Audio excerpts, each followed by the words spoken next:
My name is Leon, and I will be doing the tale of Icarus.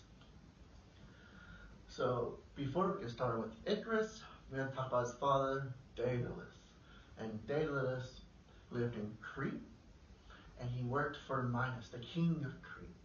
However, he was the most gifted and smartest inventor of his time, so much so that when Minos found out that his wife had a child that was called the Minotaur.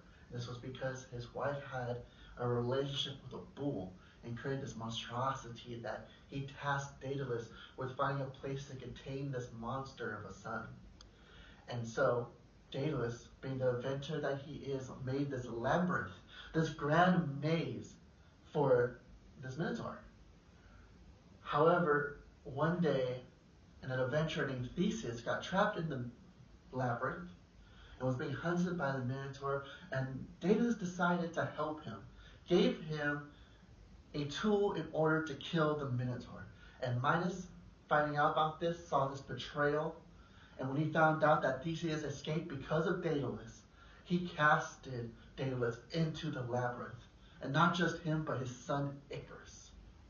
And in that moment, Daedalus was trapped. He had no way of going. He built this labyrinth so well, so complex, that even himself could get lost. And so with that, he started looking. He started pondering all over. He tapped on the walls to see if there was a hole. He looked on the ground to see if he could go under the walls. He could not find a way on ground or land itself to find a way out. However, that's when he got the idea. He got this amazing idea all of a sudden. He found this way of looking just in the stars alone and got it. He gathered all of the feathers, all of the wax, and he started putting it all together to make these two sets of wings. And his son Icarus comes. He's hovering over. Daedalus, what are you making? What are you making? Is this going to help us?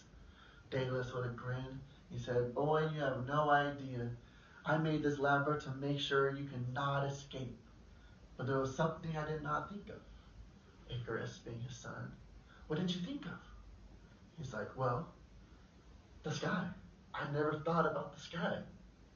And so with that, he said, "I made these two sets of wings that we will have, and we'll fly out of here."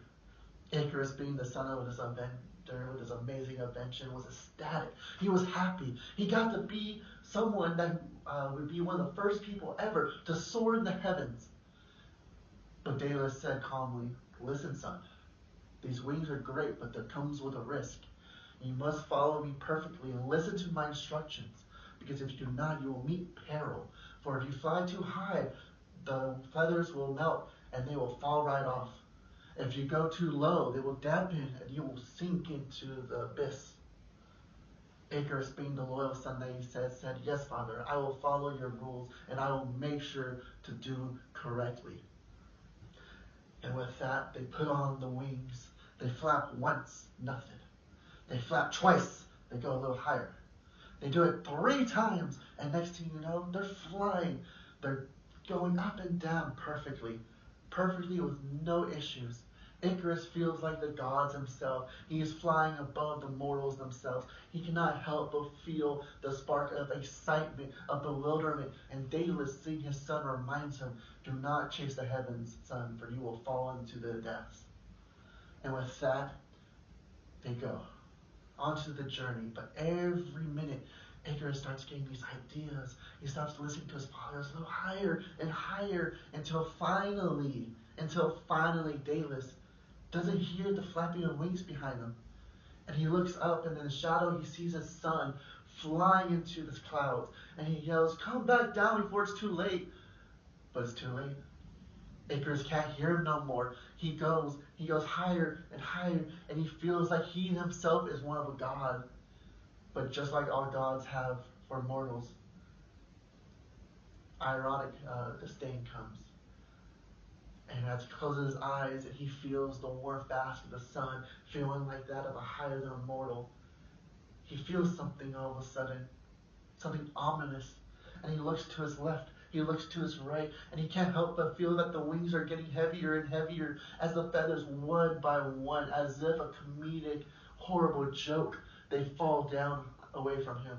Until before he realizes it, he plummets, and his father just watches his son just fall from the heavens straight into the ocean.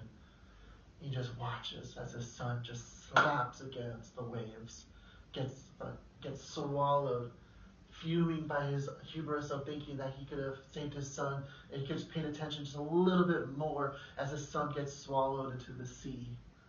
That's when it got called the Carrion Sea. And Daedalus, seeing that he can't find his son, flies to land and can't help but feel the tragic loss of one of his own disappearing. That's my story.